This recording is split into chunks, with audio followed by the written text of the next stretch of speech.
Allez, c'est parti. Donc, au passage, je t'explique l'astuce du chef aussi. Donc, c'est une astuce qui est connue dans le milieu de la 205.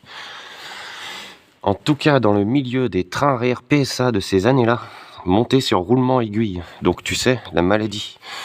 La maladie d'usure des roulements aiguilles, des articulations. La graisse sèche à l'intérieur, c'est monter à vie.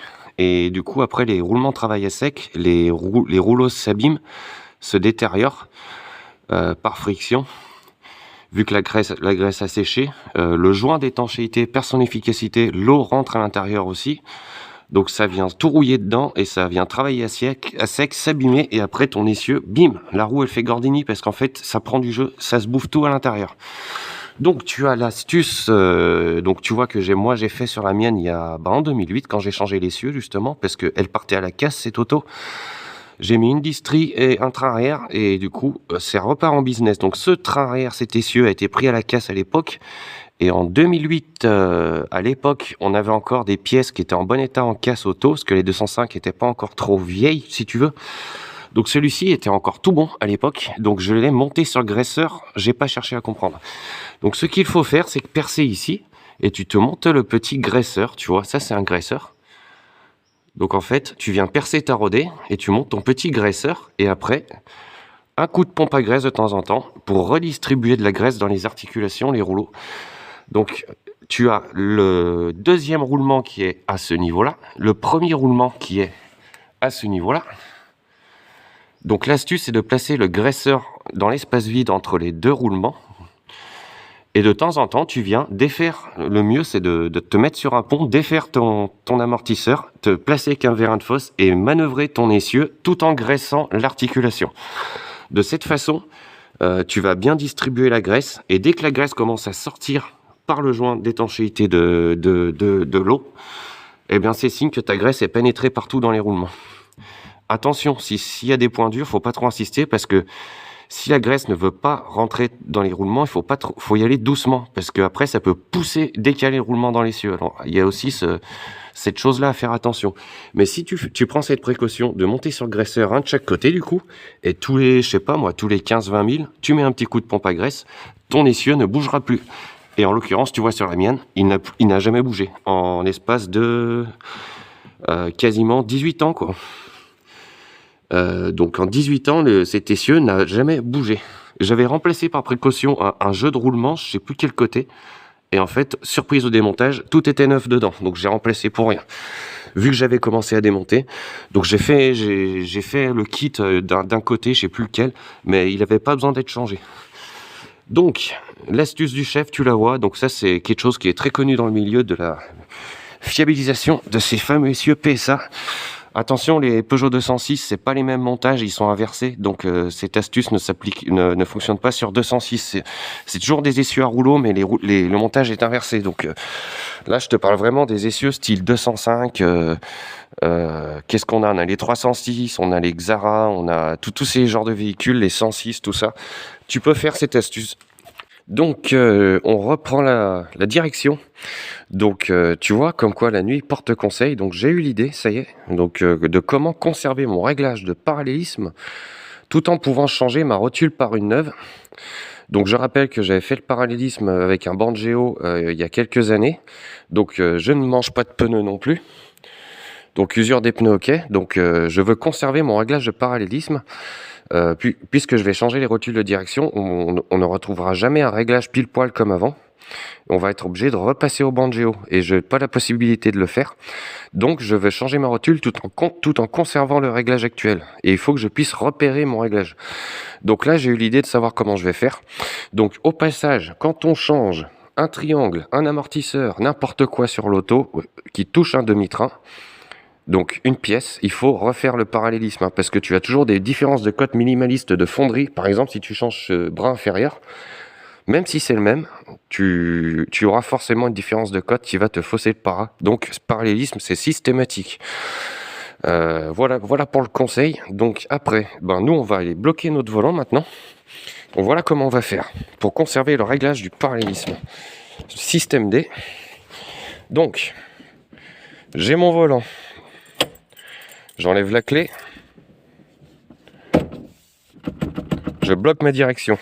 Et du coup, on se bloque le volant avec, tu vois, un morceau de bois, une cale, de façon à ce qu'il ne bouge plus. Et là, du coup, on a en fait bloqué notre crémaillère. On a bloqué notre direction. Si. Allez. Donc tu vois, on va prendre une clé plate, style un écrou de roue, enfin une vis de roue plutôt. On va se serrer tout ça.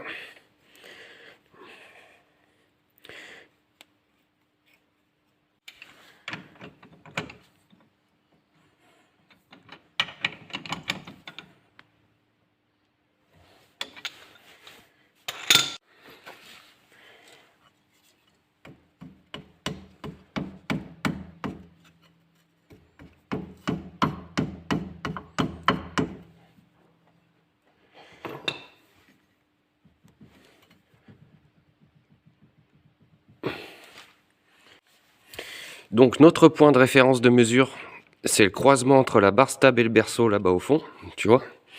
Donc là, on peut pas trop se tromper. Et en fait, on va repérer donc la position ici.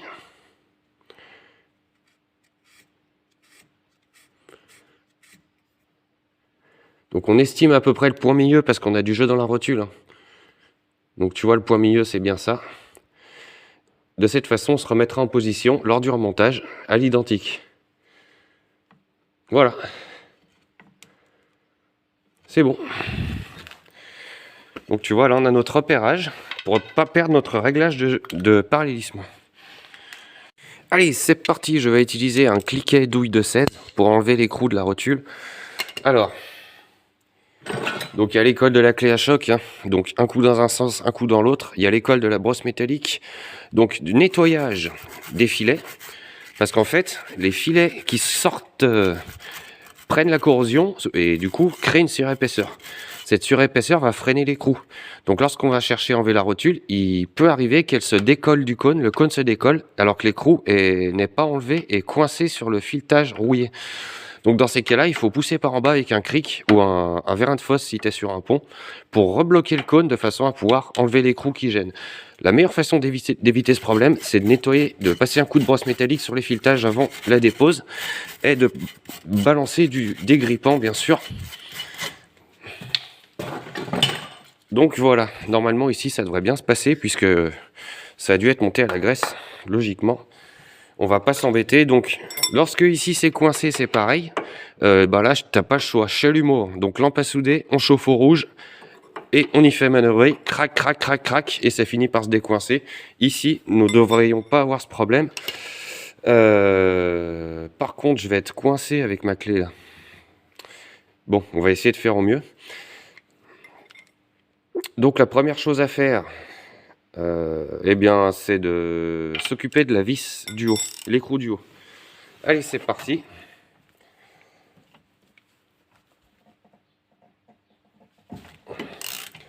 On essaye de pas trop forcer. Ça, il aurait peut-être fallu le faire avant, tu vois, avant de bloquer notre volant. Mais tu vois, ça va, on n'a pas trop forcé.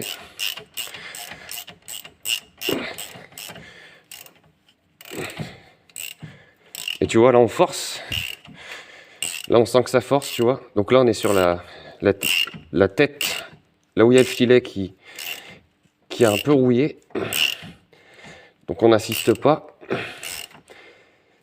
Enfin, je veux dire, on essaye de rester doux dans nos mouvements pour pas décoller le cône de la rotule.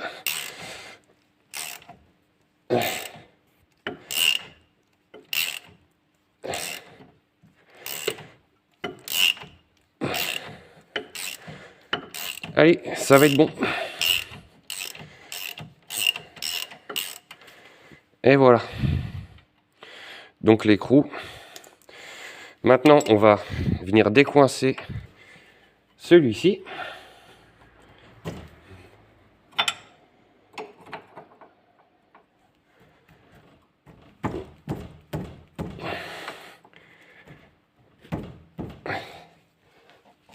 Alors ça c'est ballot, il y a tout qui tourne. Ça m'arrange pas ça. Lui et lui tournent en même temps. C'est du combien là-bas? Du 17. Ah. Ça m'emmerde ça. Et il y a quelque chose qui marche bien aussi, c'est les deux marteaux. Donc l'un en haut, l'un en bas, le gros en bas et le petit, c'est celui-là avec lequel on frappe. Et on va venir chercher. On va sur l'écrou.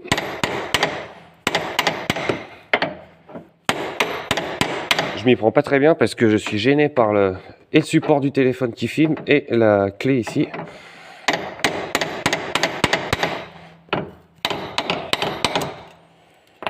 Ah, on a une petite cale en bois qui a sauté.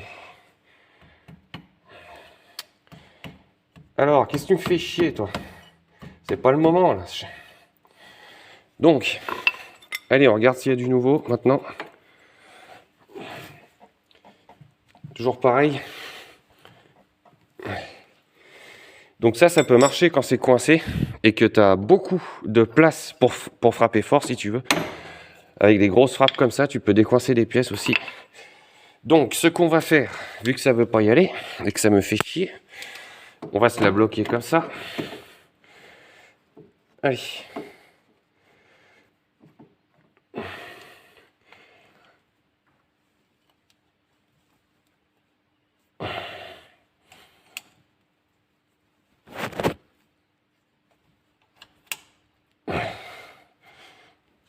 Voilà.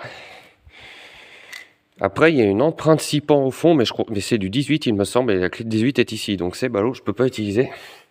Donc je vais bloquer avec une pincetto, du coup.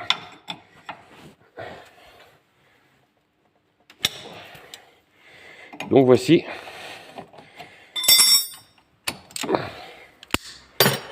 Voilà, donc là on a déverrouillé ici, c'est bon.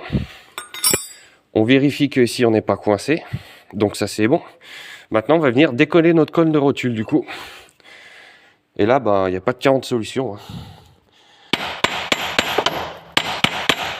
Et voilà.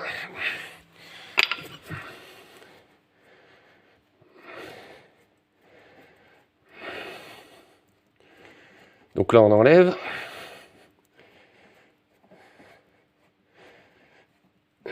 Donc tu vois, quand on monte les pièces à la graisse, les démontages, ça se passe toujours super bien. Tu vois, à ce niveau-là, on n'a pas de rouille ici. Normalement, c'est toujours tout rouillé, tout coincé. Donc là, on contrôle notre biellette axiale. S'il n'a pas de jeu, pendant qu'on est dessus. Donc biellette de sortie de crémaillère, donc c'est bon. Donc on a checké que nos soufflets de crémaillère n'étaient pas crevés aussi, donc ça c'est bon. Donc là, on peut laisser dans l'état, tout, on va changer, donc que la rotule qui a du jeu. Donc tu l'entends. Tu vois, on le sent un petit peu ici, le jeu. Allez, c'est parti. Donc allons-y. Donc moi, je vais garder mon écrou d'origine. Ça, c'est du 21, ça me plaît pas trop. Donc on se récupère celui-là. Donc celui-là qui est en 19. Hop. Qu'on remet sur la neuve. Ensuite, on va se graisser tout ça. Donc graisse à roulement standard. Hein. Hop.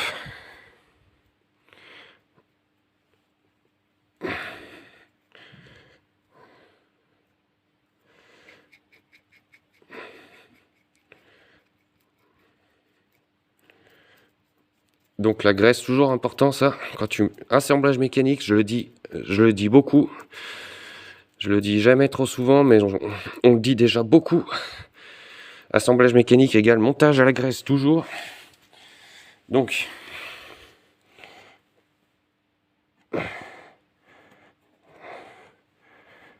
hop. Bon, inutile de faire trop de zèle non plus. Hein. Allez, un petit coup de chiffon là-dessus. Et donc voilà, donc là on est prêt au remontage. Donc ce qui m'embête, c'est que souvent ces pièces en fait sont à durée de vie limitée puisqu'elles sont montées à sec. La seule façon de le savoir, c'est de virer ça, mais c'est compliqué à remettre après, j'ai pas la bonne pince. Donc je vais tester un truc qu'on fait jamais d'habitude. Je vais voir si on peut pas prolonger la durée de vie de l'usure du palier en plastique intérieur en balançant un lubrifiant. Donc je voulais mettre de l'huile de boîte de vitesse, mais j'ai changé d'avis. Donc tu vois, en poussant sur le haut, on libère un petit espace, juste assez pour passer le lubrifiant chaîne et câble. Donc ce produit va vieillir, et quand il est vieux, ce produit se comporte comme une grosse pâte un peu un peu visqueuse, tu vois, et ben ça ira parfaitement dans une articulation comme celle-ci. Et donc en fait, on va rajouter du lubrifiant, si tu veux, si on arrive à passer à l'intérieur, et du coup, peut-être qu'on va on va diminuer l'usure de la rotule en question. Et voilà. Là, on va pouvoir remonter. Donc il est possible que ça ne serve à rien ce que je fais, puisqu'en fait, c'est possible que le palier en plastique soit tellement raide que le produit ne puisse pas pénétrer entre la boule en métal et le palier en plastique du coup. La seule façon de le savoir, c'est d'ouvrir ce capuchon. Bon, je crois que je me suis piné. Depuis que j'ai mis le lubrifiant chez NECAP, je sens que c'est raide, comme si c'était pire qu'avant en fait.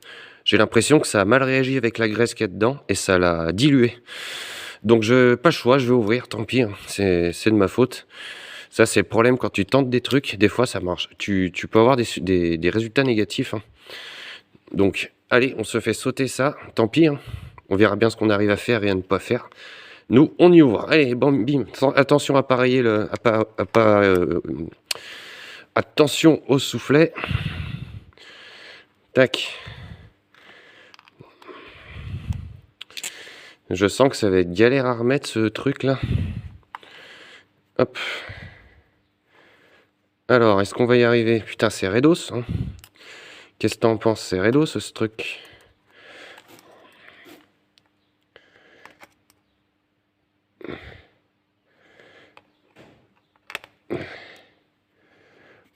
Ah là là, la mécanique d'aujourd'hui, hein?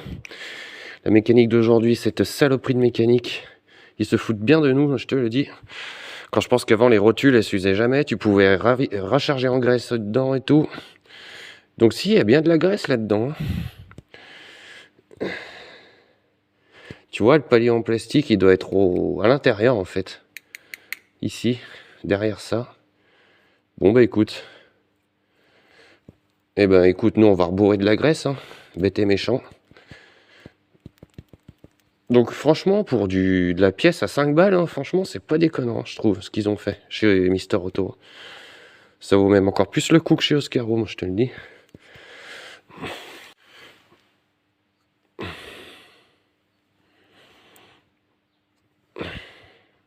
Pendant que c'est démonté, je vais te dire un truc. Allez, on en profite. Bon, c'est pas près de lâcher ça, hein, il y en a pour un moment. Donc on va pas trop faire de zèle, écoute, on va s'en contenter. Il y a de la graisse, il y en a, c'est blindé de graisse, écoute, on va y remonter et puis c'est tout.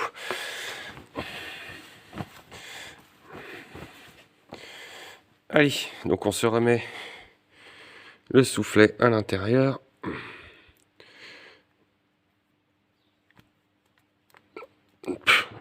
Je vais te dire un truc, on n'est même pas obligé, hein, de leur remettre le collier.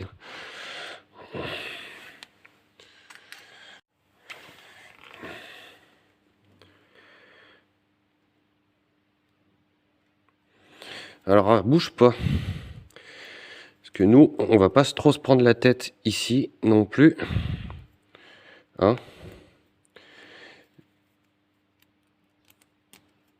Ça, de toute façon, ça va être impossible à remettre. Enfin, ça va me prendre la tête, je veux dire. Je pense que je suis capable de le remettre, mais ça va me prendre la tête. Tu sais quoi? Moi, leur truc indémontable, ça a tendance à me taper sur le système. Ils s'arrangent toujours pour que ce soit pas démontable, pour que tu t'embêtes la vie. Alors, je vais te dire un truc. Nous, on va pas s'emmerder la vie non plus. Tac. Voilà. Donc, on va se mettre ça à la place.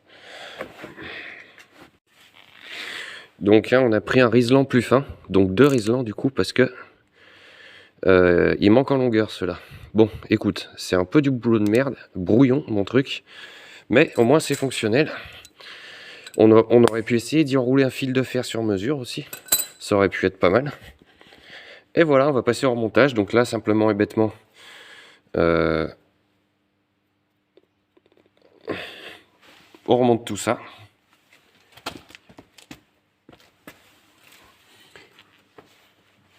Allez, c'est parti.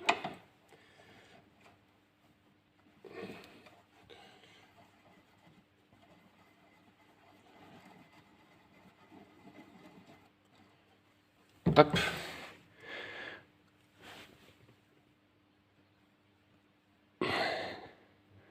Hop.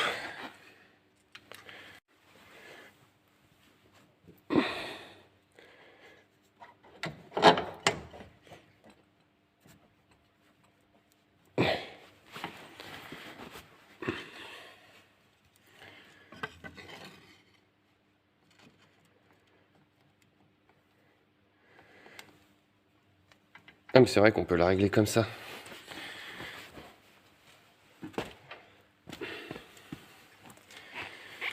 Alors, là, il y a deux écoles aussi. Soit on remet le vieux, écrou, soit on met le neuf. Donc, le plus pratique, c'est de remettre le vieux, puisque le filetage, le frein en nylon a pris la forme et il sera moins pénible à revisser que le neuf. De toute façon, quand tout ça est serré proprement, bien serré, ça ne bouge pas. Hein. Qu'il y ait un écrou-frein ou pas d'écrou-frein, je vais te dire un truc. Si c'est serré, ça ne bougera pas. Donc moi, je vais garder le vieux du coup. Parce que le neuf va nous faire tourner notre cône en fait. Il va falloir prendre appui avec le cric par-dessous. Donc c'est un petit désagrément que j'ai envie de m'éviter en fait. Allez, c'est parti. Donc on serre tout ça.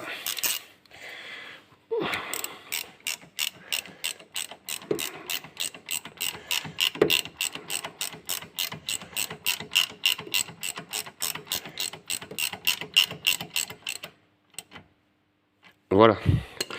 Pour l'instant, on serre comme ça.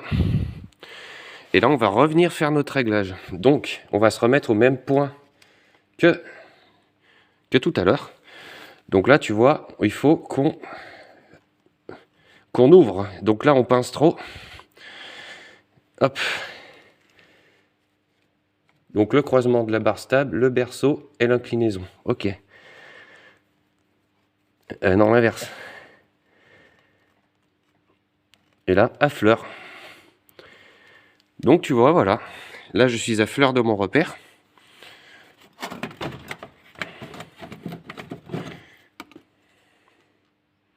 Tu vois?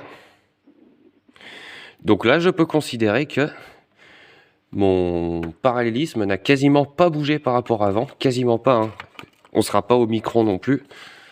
Donc c'est pas mal. Voilà pour la petite astuce. Donc...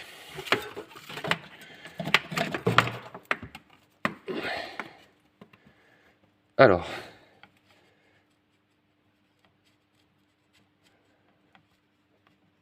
Voilà.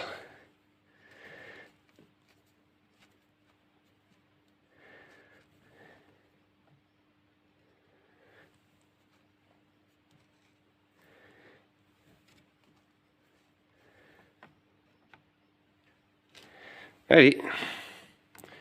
Donc là, on est bon. Allez.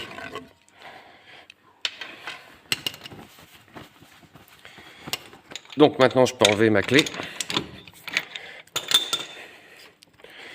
Donc mon point de référence, enfin mon point de... ma prise de référence. Hop. Et voilà, et voilà, et maintenant...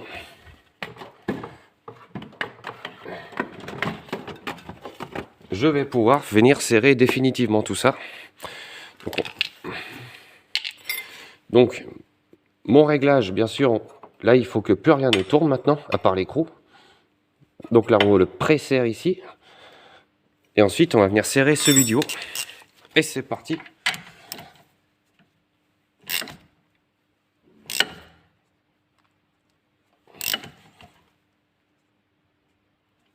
Hop.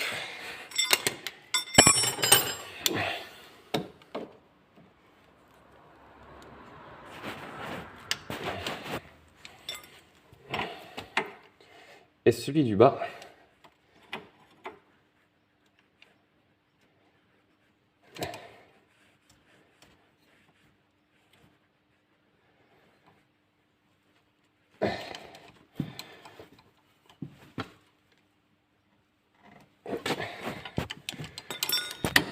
Et voilà.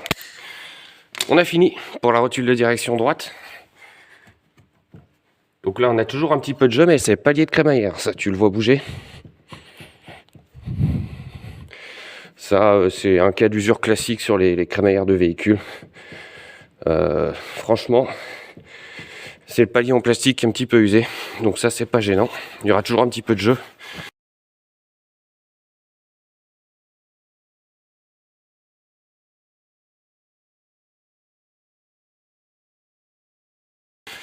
Donc voilà, on a surtout changé, c'est la rotule de direction donc, qui était bien foutue, qui commençait à être bien foutue.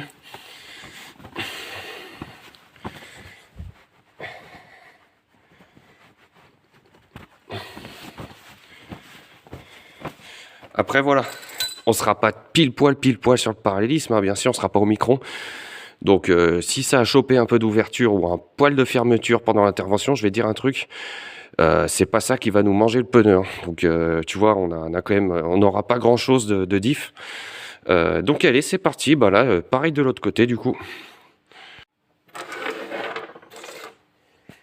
Et voilà, on a fini pour les rotules de direction, donc c'est fait. C'est remonté, c'est serré. Attention, ça sert à rien d'y serrer comme un barbare, parce que le jour où tu veux régler, tu t'embêtes la vie à la voir du coup. Allez, on va passer à la vidange de la boîte de vitesse maintenant. Du coup, tu vois, ça tombe bien quand d'enlever la roue, puisque le bouchon de remplissage est juste ici. Et du coup, on a l'accès facilité par l'absence de la roue du coup. Donc vis de remplissage, vis de vidange. Comment que c'est fait déjà là-dessus? Vis de vidange, là-bas. Donc ça va aller tout seul cette affaire. Soit dit en passant. Donc si jamais à l'essai du véhicule, on constate que le volant est légèrement décalé à droite ou à gauche, c'est-à-dire de travers lorsqu'on roule en ligne droite, lorsqu'on roule en ligne droite, on constate que le volant est un petit peu comme ça ou un petit peu comme ça, donc ça veut dire que notre parallélisme a un petit peu bougé. C'est pas grave, il n'a pas beaucoup bougé comme tu l'as vu dans la vidéo. Par contre, il va falloir remettre le volant droit. Pour remettre le volant droit, eh ben c'est simple. Dans ce cas de figure, si on roule tout droit et il est à gauche le volant, on veut qu'il soit droit. Donc, on va tourner les roues à droite.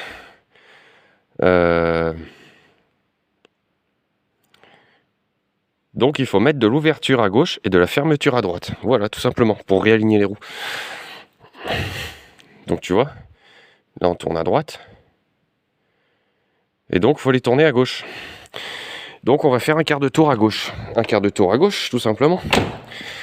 On va dévisser ça pour faire un quart de tour de ouverture. Donc on veut que la roue elle fasse comme ça, tu vois. Un quart de tour. Donc on va tourner un quart de tour dans le sens pour visser. Donc dans le sens comme ça, tu vois. Le filetage, il est dans cette direction. Donc là, on veut de l'ouverture, donc il faut faire rentrer la rotule. Et donc on va visser. Et donc on va faire style un quart de tour. Donc tu te mets à 90. Tu fais un quart de tour, tu resserres ton contre-écrou. Il y a une astuce là-dessus aussi, c'est une parade, c'est de les serrer légèrement. Juste assez pour qu'en fait tout tourne en même temps, mais tout se tourne à la main si tu veux. Je sais pas si tu vois bien ce que je veux dire. En fait, le contre-écrou, le bloquer légèrement de façon à ce qu'en fait tu puisses tourner en forçant par l'empreinte au fond, toute la barre en même temps, sans avoir à te desserrer le contre-écrou en fait. Donc tu peux faire cette parade là-dessus. Et donc on va faire un quart de tour donc d'ouverture. On veut que la roue soit comme ça. Donc pour que le parallélisme ne soit pas faussé, il faut compenser le côté droit. Donc si on la décale d'un quart de tour en ouverture, il faut décaler d'un quart de tour en fermeture sur côté droit. Donc il faut que le réglage soit reporté de l'autre côté. Donc là on va fermer ici pour garder l'équivalence du réglage en fait. Et donc en fait, là, on va venir dévisser, donc toujours dans le sens en avant. Là, le filet est dans l'autre direction. Donc là, en fait, on va faire un quart de tour dans ce sens-là aussi, vers l'avant. Et en fait, on va conserver notre ratio de parallélisme droite-gauche, malgré une valeur de base lors de l'intervention qui a peut-être été légèrement modifiée. On n'ira pas plus loin, en fait, dans la modification du parallélisme lorsqu'on va mettre notre volant droit. Voilà, Allez, donc comme je disais, maintenant on va faire la vidange de boîte. Donc bouchon de remplissage ici, bouchon de vidange derrière le différentiel là-bas. Ce sera l'occasion d'y changer l'huile de boîte parce que là, l'huile de boîte, je crois qu'elle a 4 ou 5 ans ou plus même. Je sais même plus quand j'y avais fait là-dessus. Donc ce serait bien de pas attendre de flinguer la boîte avant de changer l'huile. Hein. Donc ça, normalement, faut y faire assez souvent. Bon, maintenant on a de la bonne huile, je vais te dire. Donc c'est ce que j'avais mis dedans la dernière fois d'ailleurs, mais c'était celle du garage. Ça c'est moi qui la paye celle-là. Avec ce genre d'huile 100% synthèse en général, bon t'es plus trop emmerdé normalement, donc ça dure quand même un certain temps. Surtout celle-là, la 140. Celle-là elle peut durer des années à mon avis. Allez, c'est parti. Allez, c'est parti, on continue. Donc on se rend sous le véhicule pour attaquer la boîte de vitesse, la vidange. Donc on va vidanger l'huile de boîte de vitesse. Donc tu vois, la boîte, le carter de diff, le différentiel est ici, le bouchon de vidange est ici. Donc là, soit tu peux te servir d'une brosse métallique style pour nettoyer un peu la saleté qu'il y aurait autour du bouchon.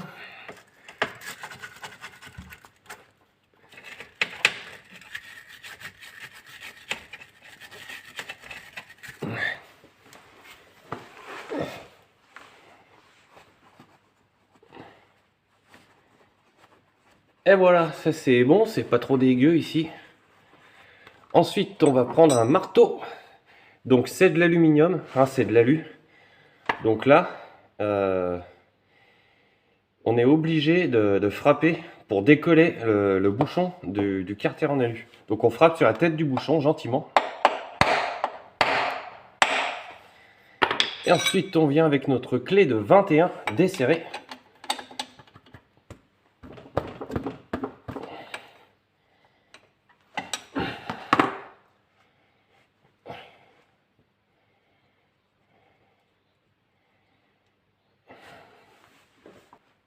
Et on enlève notre petit bouchon. C'est parti.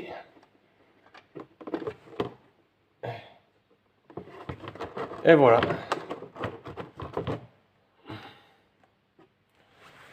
Et donc là on peut laisser couler tranquillement. Donc tu vois le bouchon. Le joint est resté dessus. Donc là on passe simplement un coup de chiffon dessus, hein, style. C'est pas trop gênant.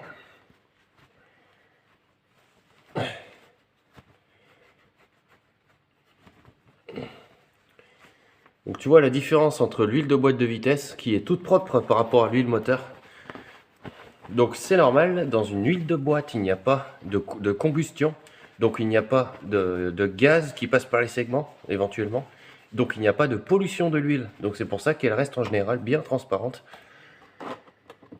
C'est le cas aussi si on fait les vidanges en suivant les précaux des constructeurs, c'est-à-dire régulièrement. Hein, donc au bout d'un moment l'huile de boîte finit par se noircir forcément si on la laisse 100 000 km dans la boîte. En général, en parlant d'huile au standard. Hein. Après il y a des boîtes avec les huiles à vie et il y a des boîtes avec de l'huile ATF on appelle ça. L'huile ATF est l'huile de direction assistée de boîte automatique, la rouge, et celle-là dure beaucoup plus longtemps que les autres, j'ai remarqué. Donc voilà. Donc là, il en va à peu près 2 litres dans ce modèle de boîte de vitesse PSA, donc c'est du classique. En général, c'est 2 litres. Oh yeah, on n'arrête pas la technologie. Vas-y, mets. Vas-y, coupe. Ah non, si. Allez, c'est parti. Donc arrête de faire le con avec la télécommande. Donc là, nous sommes en 19 pour le bouchon de remplissage. Donc on vérifie. Donc on nettoie au préalable hein, la saleté qui pourrait s'y trouver autour. Pour éviter d'en faire rentrer dans la boîte de vitesse. Et le petit coup de marteau comme d'habitude. Bon ça, t'es pas obligé de le faire, écoute. Moi des fois je le fais pas. Alors là attention parce qu'on a la tôle du carter emboutie. Donc il va venir gêner le bout de la douille. Hein. Donc c'est possible qu'on ne soit pas bien plaqué. Donc il faut bien accompagner notre cliquet avec la deuxième main, éviter qu'il ne dérape. Puisque la tête de l'écrou est fin aussi également. Et voilà. Donc ça, on enlève le bouchon de remplissage. Et ça d'ailleurs, nous pouvons le faire même avant de faire la vidange. Ça créera un appel d'air et ça peut éviter certains soucis de glougloutement, si on peut dire ça comme ça. Et voilà, donc là on est prêt à remplir. Donc on check notre bouchon, tu vois, il n'est pas dégueulasse. Allez, c'est parti. Donc on contrôle notre bouchon et son joint. Donc je vais réutiliser le joint bien qu'il soit un petit peu érodé, mais ça fera encore le taf. Alors toujours des joints plats hein, sur les carters alu, jamais de joint à écraser. Le joint à écraser a tendance à se tasser sur les carters alu, sur tout ce qui est aluminium. Pas sur les carters tôle, mais carters alu comme les boîtes de vitesse ou les carters d'huile moteur alu, c'est toujours des joints plats qui ne sont pas à écraser. On ne met pas de joint à écraser, comme tu as vu quand j'ai fait la vidange du moteur. Donc ici, nous avons un carter tôle avec un joint à écraser. Donc là, on met un joint à écraser. Donc un joint élastoplastique là, élastomère. Par contre, carter alu, c'est des joints plats en cuivre, toujours. Parce que sinon, ça finit par avec le temps à se tasser et il y a un risque de desserrage. Donc attention, attention. Donc, je nettoie ma portée de joint et je viens visser le bouchon de vidange dans mon carter de différentiel tranquillement. Et voilà. Un petit coup de clé 21. Voilà. Je peux dégager ma bassine. Et on peut faire serrage définitif.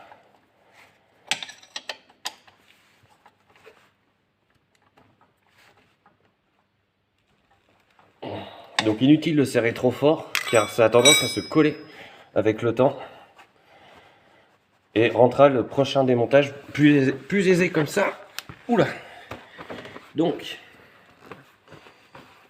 là c'est bon, on a fait notre bouchon de vidange. On vérifiera donc bien sûr dans quelques temps si ça ne fuit pas, bien sûr, on contrôlera. Normalement non, il n'y a pas de souci.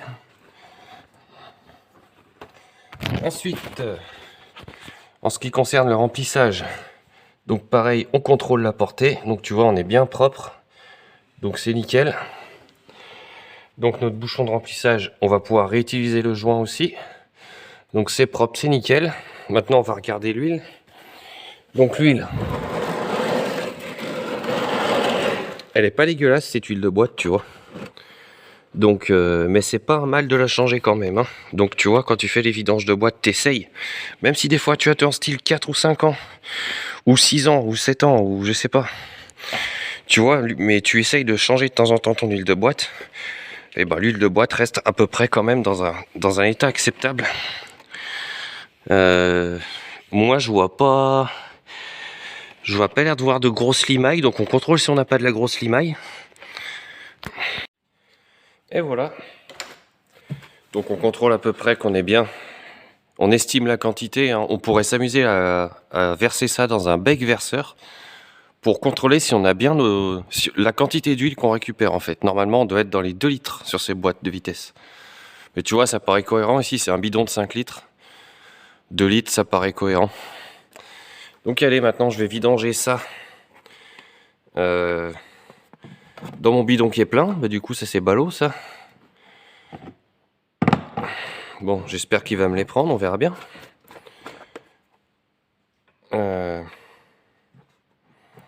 Allez, c'est parti. Donc là on regarde visuellement si on voit rien de spécial hein. Donc tu vois, c'est encore transparent comme je disais tout à l'heure, légèrement marron. Pas de copeaux, pas de limaille, donc tout, pour l'instant tout va bien. Voilà, il y a un peu de dépôt au fond. Voilà. Donc vois-tu, on est quand même sur du propre, hein. Tu vois, on a quelques petits dépôts ici.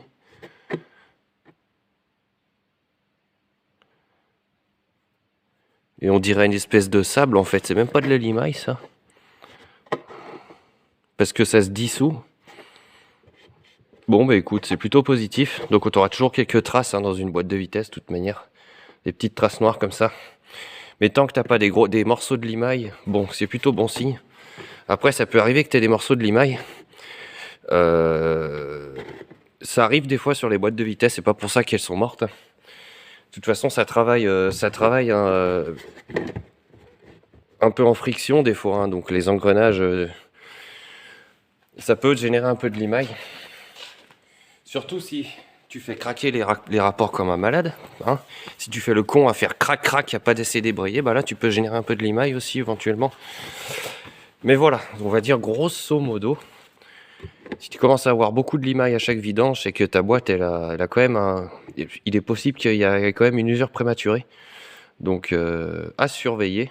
Mais tu vois ici, sur une 205 diesel qui fait 900 kg, niveau transmission, ça prend pas trop dans la figure, surtout avec 60 chevaux. Donc les boîtes de vitesse ont tendance à se conserver assez longtemps, tu vois. Celle-ci a d'ailleurs 500 000 km, boîte d'origine du coup. Donc tout est, voilà, il n'y a rien de, tout est logique. Moins tu tires sur un élément mécanique, plus il se conserve. Ici, on n'est pas trop sollicité. Tu prends une boîte de vitesse de, par exemple, C25 camping-car, comme c'était leur maladie beaucoup à l'époque, bah là on a des boîtes vachement plus sollicitées qui peuvent faire de la limaille.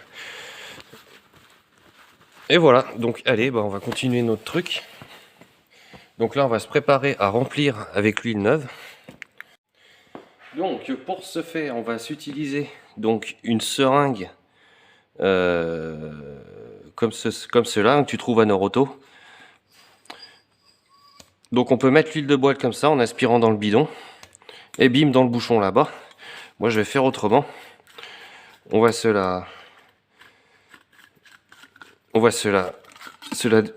l'ouvrir. Bim. On enlève le piston. On garde que l'alésage en guise d'entonnoir. Et en fait le but de la manœuvre va être de le passer depuis le compartiment moteur pour faire ressortir le tuyau dans le trou de remplissage de la boîte, tout simplement. Donc on peut utiliser un long tuyau avec un entonnoir, c'est la même chose, mais ce sera un peu plus galère pour remplir. Allez, c'est parti. Donc voilà, on a mis notre tuyau de remplissage. Donc en fait, on a coincé notre entonnoir de cette façon-là. Et on va pouvoir en fait tout simplement et bêtement remplir tranquillement, tu vois. Passe par passe la boîte de vitesse et on pourra même faire autre chose en attendant le temps que ça s'écoule dedans. Donc l'avantage d'utiliser cette technique pour remplir les boîtes, c'est qu'on n'est pas tout le temps en train de tirer et pousser, pousser et perdre du temps avec ça. Donc c'est parti. Donc la petite huile, attention mais pas de partout. Donc on remplit jusqu'au sommet.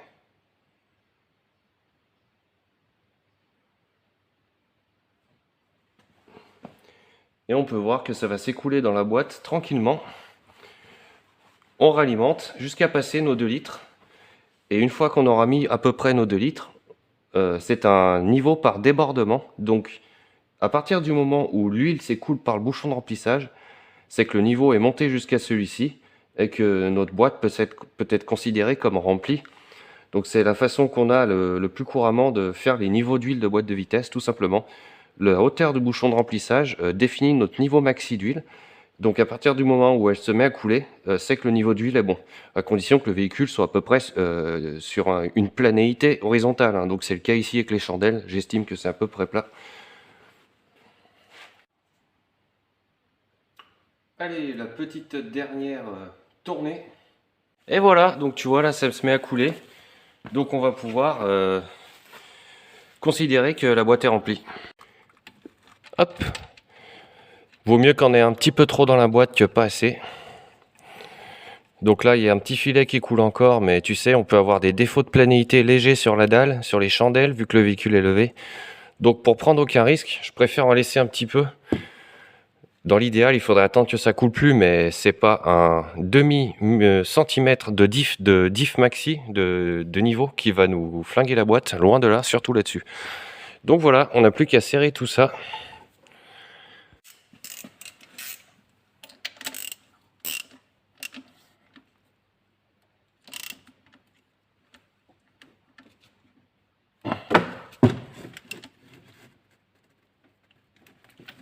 Alors ça pareil, ça se serre encore moins fort que le bouchon de vidange sur le différentiel.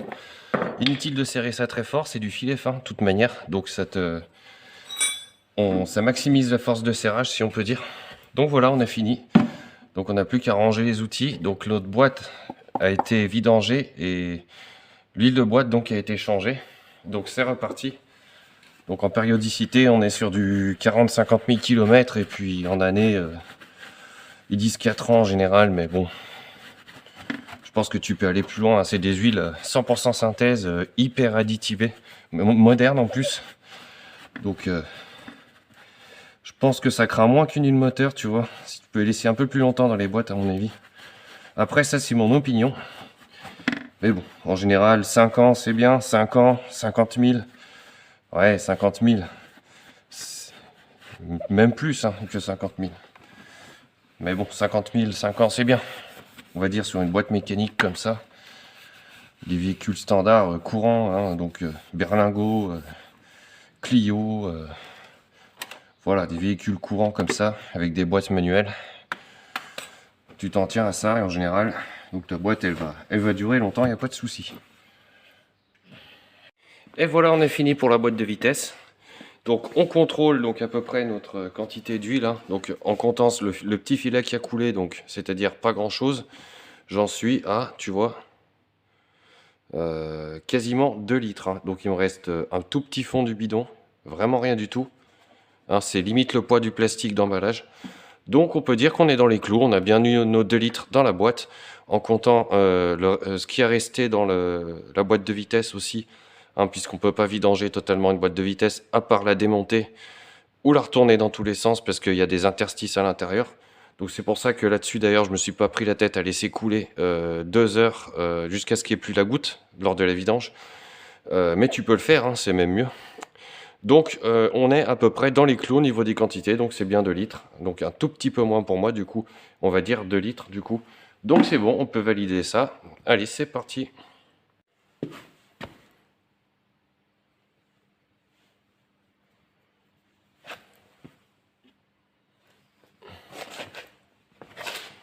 C'est vrai qu'elle est vachement visqueuse cette huile de moteur, hein, du coup. Là je suis en train de ranger un peu mon bazar que je suis en train de faire avec l'auto, tu vois. Mais là, ouais, la 2050 là, elle est vachement... elle lubrifie bien, je trouve. Elle est vachement, on dirait du miel, le bordel, c'est. Et en fait, j'ai mis une supercharge dans le produit Wins, là, tu sais. Supercharge à 10 balles, à 9 euros, là, que tu trouves au magasin. Je sais pas si c'est pas ça qui rend cet effet. Intéressant. Bon, enfin bref, parenthèse fermée. Allez, c'est parti, on enchaîne sur la vidange du liquide de refroidissement. Donc, ça fait un moment que j'aurais dû le vidanger, donc ça fait longtemps qu'il est dans le véhicule, donc je vais en profiter pour le faire. Normalement, c'est tous les 2 ans. Bon, on peut attendre un peu plus. En l'occurrence, là, ça fait bien plus que 2 ans, donc ça va être l'occasion aussi de changer le liquide de refroidissement. Donc, pour ce faire, on enlève la durite du bas du radiateur pour déjà vider le radiateur. Et on essaiera de vider la partie moteur qu'on fait normalement en démontant la pompe à eau lorsqu'on fait la distribution. Parfois, ils mettent des bouchons de vidange dans les blocs, mais c'est pas toujours le cas, j'ai l'impression, et je me souviens plus d'où il est sur XUD, s'il y en a un ou pas. Donc je vais regarder ça, mais je vais déjà dans un premier temps donc vidanger à la durite. Donc la durite se trouve au fond là-bas, et donc pour faciliter la vie, je vais enlever ce petit cache. Allez, c'est parti. Allez, c'est parti. Donc là, donc les vis de 6 mm, clé de 10. J'utilise une clé à pipe du coup. Donc 2 vis en haut et une vis en bas. La vis du bas, c'est plus petit que ça. Donc c'est du 8, il me semble, en clé. Donc, je vais utiliser une clé plate pour ça. Allez. Donc l'avantage de monter à la graisse les vis, donc tu le vois, il n'y a pas de corrosion, on peut démonter facilement. Donc c'est toujours sympa de monter à la graisse les vis, surtout ici dans le passage de roue. Allez, la petite vis du bas, donc ça, ce qui est bien quand tu as une fuite d'huile sur le véhicule, c'est que celle-là, elle n'est pas près de pourrir, hein. Donc la rouille ne s'installera pas dans le filet, tu peux y aller, elle sera jamais grippée cette vis, comme tu peux le voir ici. Ah, elle est bien mouillée celle-là. Et voilà, donc notre cache est ici. Hop, on l'enlève. Donc là, on accède un peu plus facilement. Donc je vais faire sauter celle-là aussi, comme ça on libère un peu plus l'ensemble et on pourra avoir plus de marge pour enlever notre durite. Ça forcera moins. Et on en profitera aussi pour la monter à la graisse, parce que celle-là, tu vois, elle est encore bien tenue. Donc, les novices sont là. Donc voilà, tu vois là, la durite, le collier est là-bas. Donc là, on a un peu plus d'accès. Donc on enlève notre bouchon du vase d'expansion pour créer l'appel d'air. Hein, de cette façon, il n'y aura pas de dépression. Vu que le circuit est étanche, on va être embêté si on enlève par en bas. Il faut forcément que l'air puisse rentrer par en haut, sinon on va être limité et ça va mal couler. Donc pour vidanger le liquide de refroidissement, j'aime bien me servir d'une grosse gamelle de maçon, une grosse bassine en fait, une gamate. C'est des gamates de maçon en fait, mais ça fait office de grosse bassine si tu veux. Donc avec ça, eh ben, tu peux vidanger proprement, sans en mettre de partout, en tout cas pas trop. Donc on glisse ça, là on va enlever la durite et c'est parti. Et c'est parti. Donc j'ai préalablement balancé du WD-40 sur mon collier. Hein. Donc ça c'est bien d'y faire. Surtout sur les colliers comme ça, à vis, en métal, WD-40.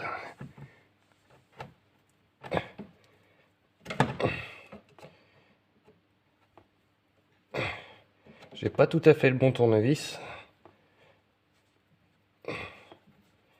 On peut y passer des douilles cliquets là-dessus, hein. C'est plus pratique comme ça. J'en ai, mais je les ai pas sortis. Et là on enlève, et bim.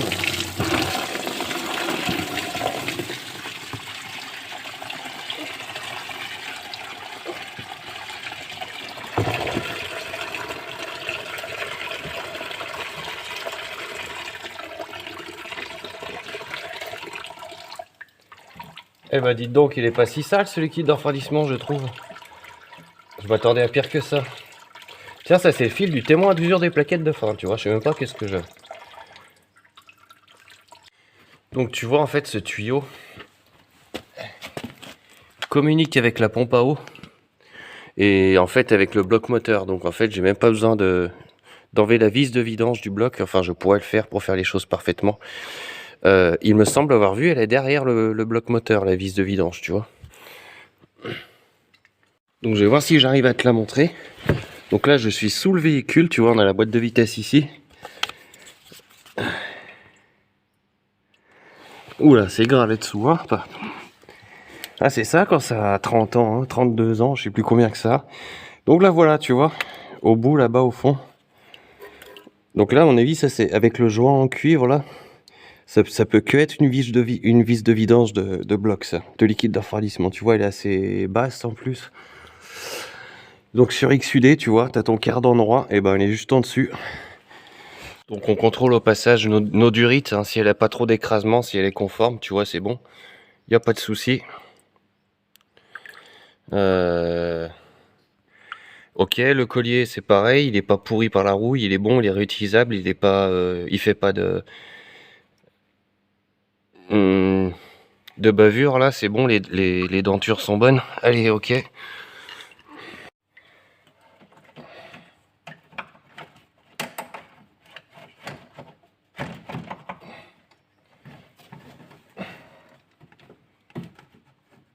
Et voilà, donc là on va se contenter de bêtement de revisser ça.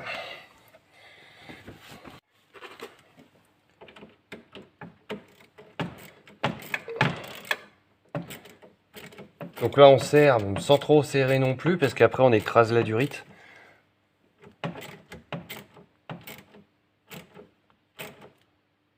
On peut se céder de WD-40 badigeonné pour y faire glisser. Ça peut que y faire du bien. Donc là on peut dire qu'on est serré, c'est bon. Il n'y a pas besoin de les écraser comme des malades les durites. Juste ce qu'il faut. Et voilà, donc là tu vois on peut remonter. On peut remonter ce qu'on a démonté. Allez, c'est parti.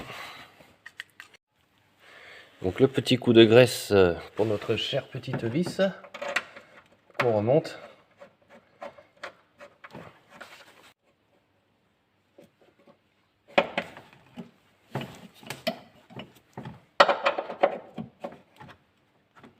Donc faut bien centrer pour qu'on puisse rentrer cette vis ici aussi. Donc ça c'est pas se faire avoir.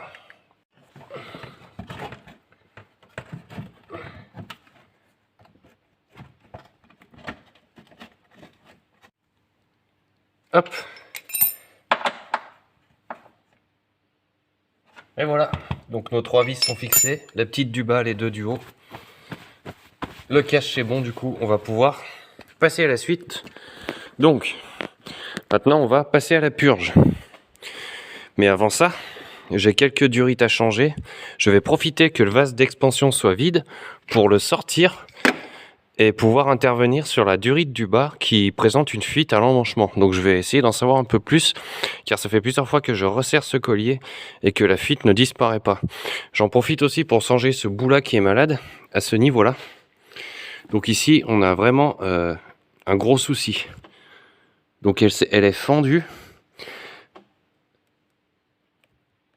Elle est vieille et ça peut être à cause de ces scies qui appuient dessus ou pas.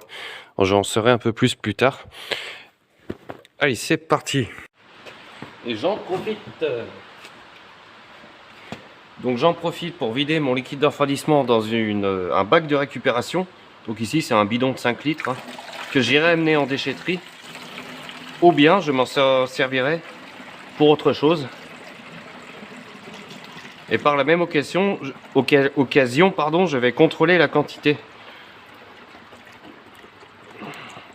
De cette façon, je pourrai estimer si j'ai tout vidangé mon circuit ou non sur le véhicule. Voilà. Donc là, on est bientôt à 5 litres.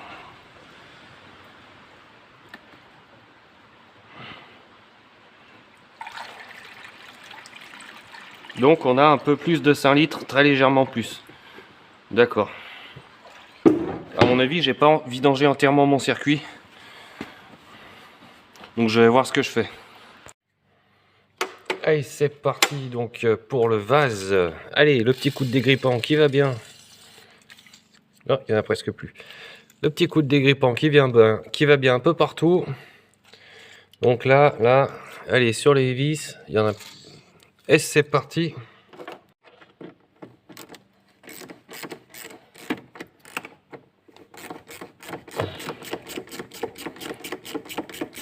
Donc ça c'est important, hein, toujours bien mettre du dégrippant sur les colliers quand ils sont un petit peu vieux. Ça peut te faciliter, conserver l'état du collier, parce que s'il y a un peu de rouille dessus, grâce au dégrippant, ça va lubrifier un peu le système et ça évitera de les bousiller en fait par la friction. Bon, ceux-là on n'aurait pas besoin, je vais te dire un truc. Donc là la durite n'est pas collée, donc c'est très bien. Ouh ouais, c'est bien malade ici. Hein. Donc vois-tu, il y a un insert en métal dans le plastique pour lorsque l'on serre, ça évite d'écraser le plastique tout simplement. Donc c'est bien monté. Donc la petite prise, on vérifie que les cosses sont pas oxydées, c'est bon. Donc celle-là est collée en revanche. Donc il y a une astuce pour les durites collées. Donc il suffit de soulever un petit peu par dessous pour y passer du dégrippant. Et on se sert de l'élasticité pour faire pénétrer le WD-40, le dégrippant, à l'intérieur de la durite. Ensuite, on peut venir avec une pince à bec courbée ou une pince multiprise et la faire manœuvrer. Donc tu vois ici, c'est peut-être pas beaucoup collé, ça a suffi. Ça a suffi à faire le truc, comme on pourrait dire. Donc tu vois, il y a du dépôt là-dedans, c'est pas beau. Je sais pas si je changerai pas ce vase pendant que j'y suis, ça coûte pas très cher. Parce qu'il est d'origine, il a bien vécu le ch'ti. Donc là, il va falloir qu'on nettoie.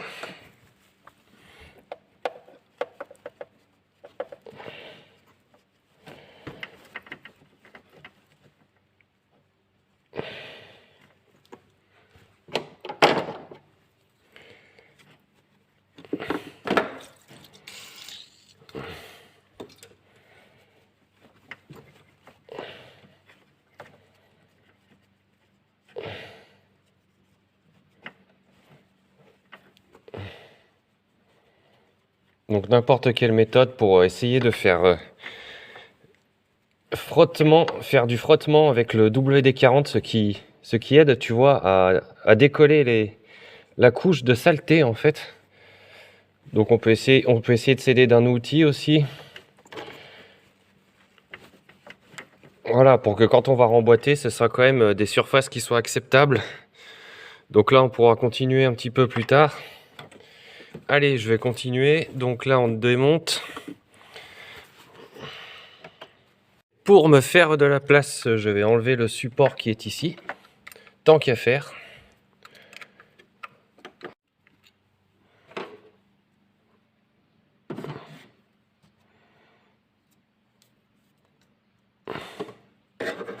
Hop là.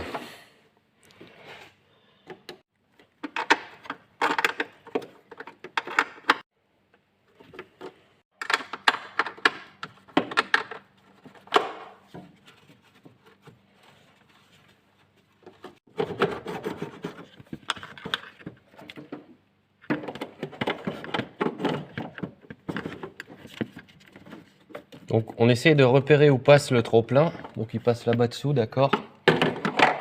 Bon. Alors là on est retenu par notre tuyau du coup inférieur en fait.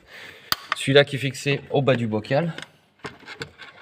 On va donc essayer de venir desserrer à la volée. Hein, en passant comme ça directement sur le côté.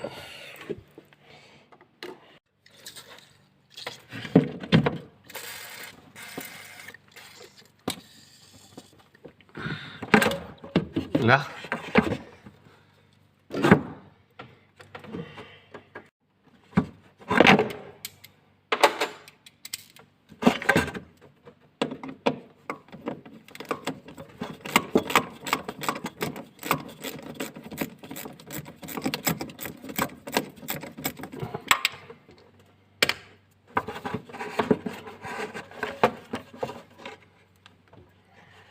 Alors, qu'est-ce qu'on a ici? Du dépôt, c'est pas beau, c'est marron chocolat. Bon bah écoute, bon ça on l'enlève. Et elle, comment elle est? Qu'est-ce qu'on a ici?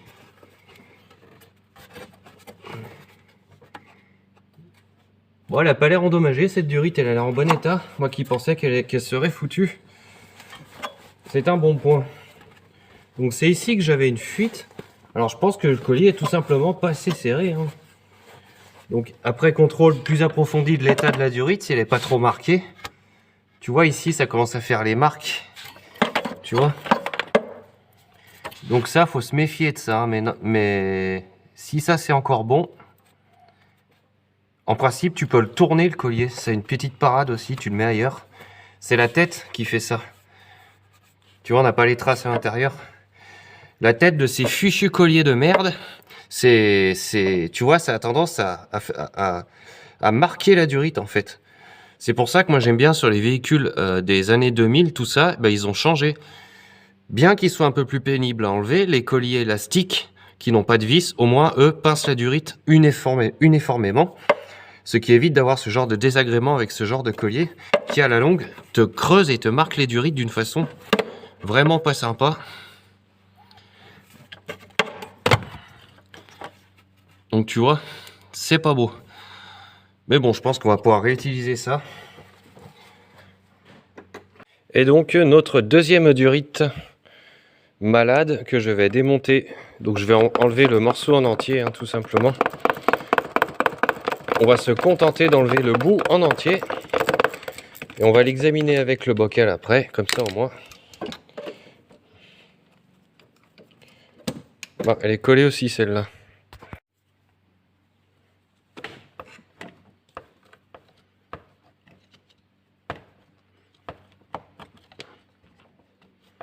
Il y a de l'oxydation ici, tu vois. Ça, c'est le problème de l'alu. Quand tu as des supports alu, l'oxydation, lui, il faut faire attention parce qu'il s'est plastifié. Il est devenu rigide, alors attention à pas le casser. Ah, ces vieilles autos. Ah, faut avoir envie de s'en occuper, hein, des fois. Et voilà. Donc, tu vois.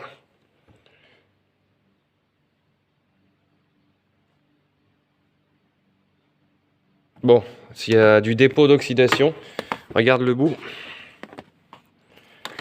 Oh putain, quand ça veut te faire chier. Voilà. Donc tu vois l'oxydation où elle est. Donc là, ben, un bon coup de toile émeri pour gratter tout ça. Et donc ça c'est bien. Il y a du dépôt là-dedans, ça m'inquiète. Hein. Ça a tendance à m'inquiéter, tu vois. Est-ce que ce serait pas cette idée de mettre un manchon cuivre? Tu vois, j'ai voulu bricoler ça. J'ai voulu arranger cette durite en bricolant ça. Mais tu vois, le cuivre, j'ai l'impression qu'il réagit. Est-ce que c'est lui qui réagirait mal?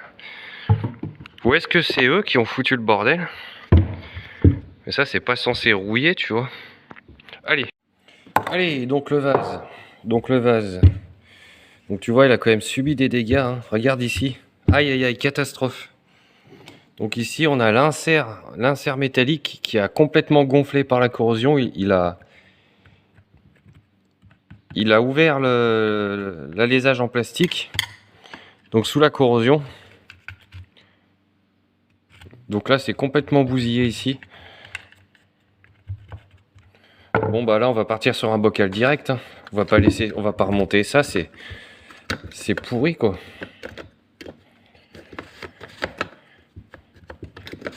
D'ailleurs, il s'ouvre comment? Comme ça. Même le bouchon, il est pas... On y voit quelque chose, non? Donc ça, on y récupère. Tu vois, même lui, regarde. Lui, là, il a bien pourri, lui. Hein. Oh là là, catastrophe.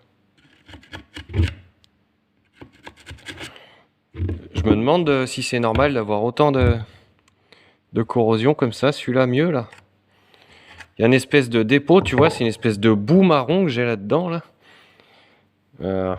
Est-ce que c'est normal d'avoir ça? Ou est-ce que c'est qu'à un moment, ça n'a pas été assez vidangé? J'en sais rien. Donc voilà, tu vois, là, on part sur un bocal parce qu'ici, c'est pourri. Le tube a une corrosion excessive qui a gonflé et cassé la... Voilà, alors un de ces quatre, ça c'est pareil, ça va fuir. Si ça n'a pas déjà fui, déjà. Tu vois, on voit des traces ici. Bon, bah ça c'est foutu. Allez, ça c'est mort, on dégage. Donc on s'en prendra un d'occasion sur internet à 20 €.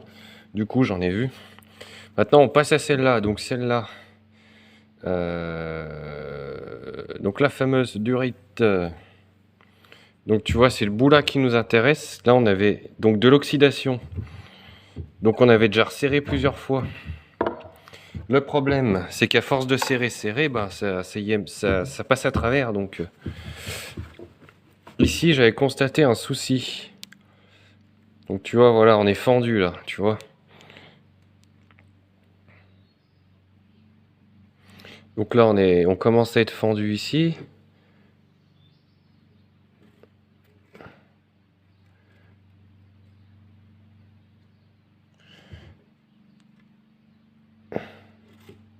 Là, on est fendu là, tu vois. Donc là, il va falloir qu'on change ce bout aussi. Hein. Eh ben, dites donc. Et allez, je vais essayer d'enlever ici maintenant. Donc j'ai défait le collier ici, ma jonction en cuivre là. Donc j'ai fait avec les moyens du bord. J'avais ça sous la main, mais je m'attendais pas à ce que ça s'oxyde comme ça. En mettant du cuivre, tu vois. C'est une surprise, tu vois. Je pensais pas, je m'attendais pas à ce que ça fasse que ça réagisse de cette façon-là. Alors là, je vais contrôler si à l'intérieur, c'est pareil qu'à l'extérieur. Donc c'est-à-dire si on a cette corrosion, mais à l'intérieur du tube. Ce qui pourrait peut-être expliquer pourquoi ça a tout contaminé. Tout est contaminé, je veux dire, je sais pas. Je suppose, à moins que ce soit normal, hein, que ce soit là. Vu que la voiture, ça fait des années qu'elle roule au bout d'un moment. Donc, non, ça va. Ça me rassure. Donc tu vois, c'est juste l'extérieur, ok, qui est oxydé. Tu vois, l'intérieur, c'est bon. Tu vois, l'intérieur, c'est bon. Donc c'est bon, l'intérieur, c'est bon. Donc c'est pas un problème de... C'est pas de sa faute. C'est pas un problème de tuyau de cuivre. Donc celui-là, je vais pouvoir le réutiliser. Et en fait, ce que je vais faire, c'est que je vais retrouver un bout de durite par là, quitte à me raccorder dessus avec un autre manchon, pour reproduire cet assemblage chiant, en fait. Et c'est parti. Donc j'ai reçu les quelques pièces détachées que j'ai commandées. Donc il faut être patient, hein, parce que putain, il y en a eu pour une bonne semaine. Donc ça vient de eBay, me semble-t-il. C'est difficile à trouver, enfin, ça se trouve, mais il y a vraiment des variations de prix qui sont énormes pour la même pièce, entre un site et l'autre. Celui-là, je crois que j'ai payé un peu moins de 30 euros, un peu moins. Donc à quoi ça ressemble? Donc voici, donc ça c'est de la refabrication. Donc je change, hein, du coup, on s'embête pas la vie. Prendre un occasion, pourquoi faire? Ils vont te vendre ça 25 balles et puis tu auras un machin qui sera déjà à moitié, comment on dit? Pas usé, mais qui aura travaillé, quoi. Le plastique vieilli, tu vois. Donc là, on contrôle si c'est conforme. Donc on a les inserts. Alors j'espère que c'est pas de la ferraille qui rouille qu'ils ont mis, mais c'est possible. Pas sûr que ce soit de l'inox, mais de toute façon, ce sera toujours mieux. Qu'est-ce qu'on a là qui est tout défoncé, tu vois, celui-là. Donc là, on a le filetage pour la sonde de niveau d'eau. Donc ça, c'était une option, hein, il me semble, sur les 205. Quoique, je te raconte peut-être des conneries, je m'en souviens plus. Là, on a notre retour. Donc tu vois. Donc bon, écoute, pour de la pièce pas chère, c'est pas trop mal monté. On pourra style chercher à ébavurer un peu, tu vois, les arêtes. Donc pour celui-là qui aime bien la perfection, tu vois, tu peux t'amuser à ébavurer un peu les arêtes de moulage de plastique. Tu vois, comme ça la durite sera pincée dans de bonnes conditions. Peut-être un coup de toile mairie dessus. On verra ça. Donc, putain, il a eu le temps de rouiller celui-là, c'est rigolo.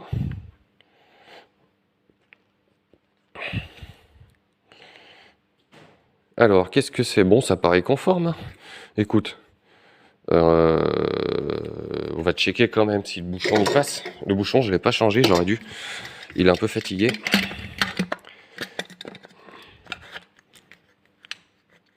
Bah écoute, ça m'a l'air cohérent. Nickel, nickel, nickel. Ça me paraît quand même de la bonne qualité quand même pour le prix. Bon, bah on va monter ça, écoute. C'est conforme, hein, c'est les mêmes. On récupérera le tuyau de trop-plein, on mettra sur l'autre, on récupérera la sonde. Un coup de pince multiprise, c'est du plastique, ça se démonte tout seul. Les deux petits écrous, et puis basta. Hein.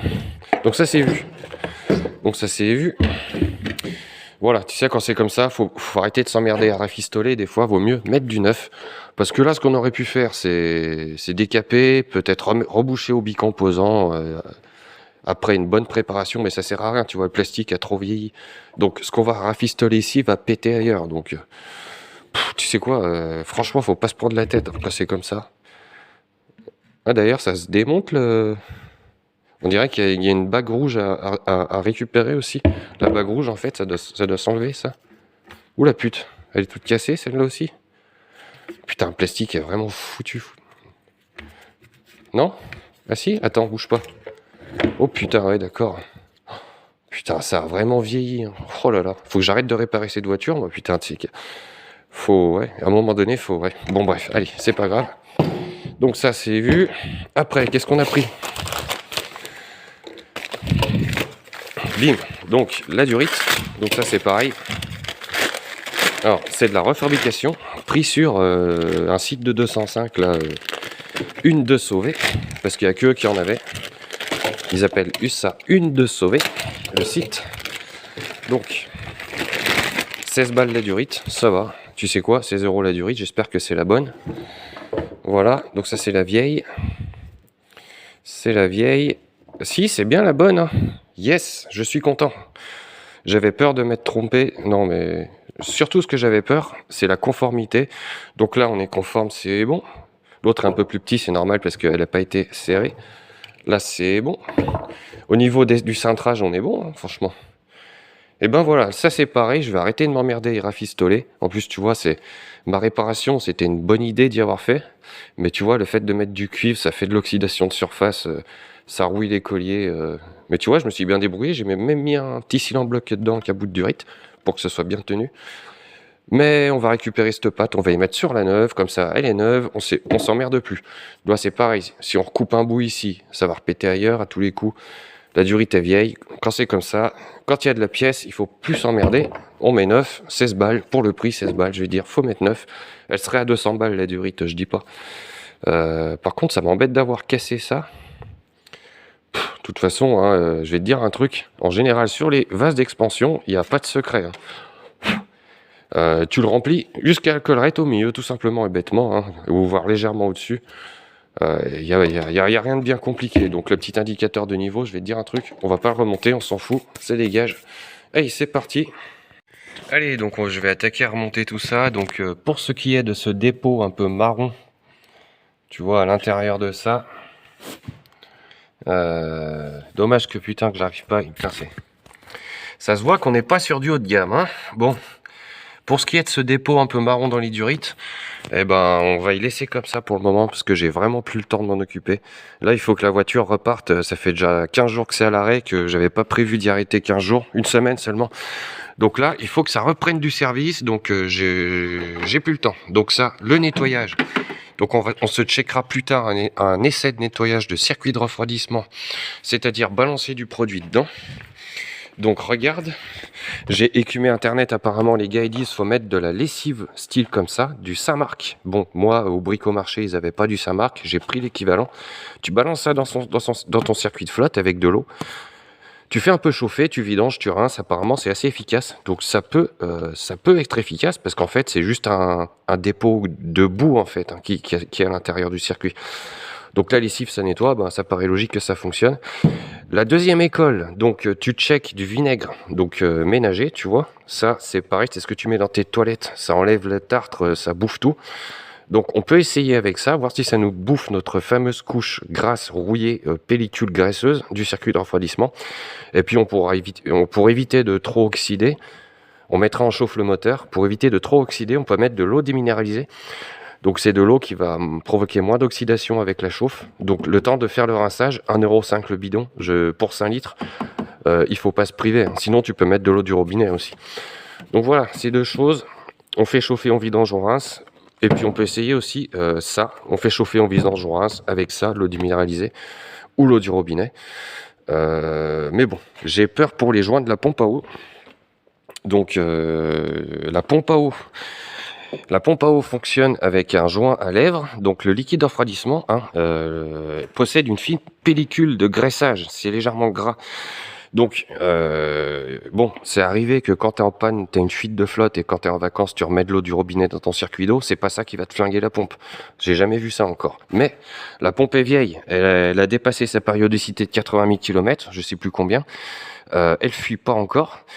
J'ai peur que le fait de faire le rinçage maintenant agresse et finisse de bousiller ses joints et provoque la fuite. Surtout qu'on a de l'obsolescence programmée là-dessus. Donc ça m'amuse pas, donc je garde ça pour plus tard. C'est-à-dire que quand je vais changer la pompe à eau, à ce moment-là, j'en profiterai pour vidanger le moteur en entier en enlevant la pompe à eau. Donc ça enlèvera tout le liquide de refroidissement. Et là, on se fera le rinçage de la mort. Donc avant de démonter la vieille pompe, quand j'ai prévu de changer la pompe, et là, je me fais le rinçage de la mort. Si elle est bousillée, je m'en fous, je remets une pompe neuve tout de suite après. Donc on fera ça avec ces produits.